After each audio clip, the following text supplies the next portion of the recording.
We know for a fact that the Volt Typhoon and other actors are particularly interested in finding and exploiting end-of-life devices.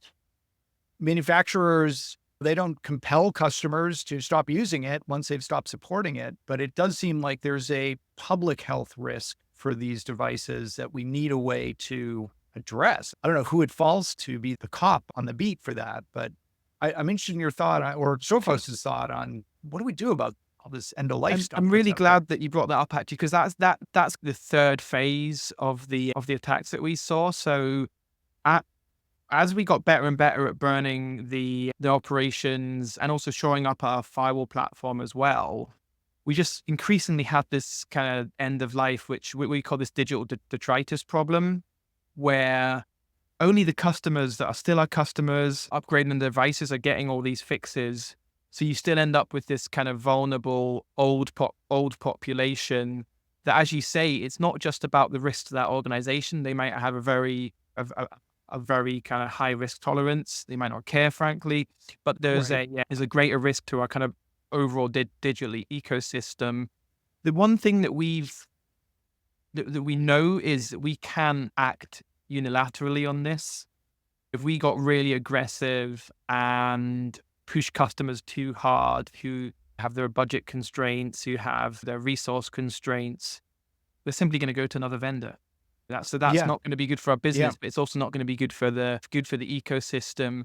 So we'd love to see more kind of collaboration and standards on this. Even things like just standardizing on terminology, end of life versus end of sale, what they should be like, what steps are acceptable to take across your end of life population, what industry conventions around this area we think would be really helpful. There's a public health epidemiologic angle to this, right? Which is, listen, if I'm a small business, 5 or 10 person business, it's out of my budget to keep upgrading this device, but it seems to be doing what I bought it to do, so I'm just going to leave it.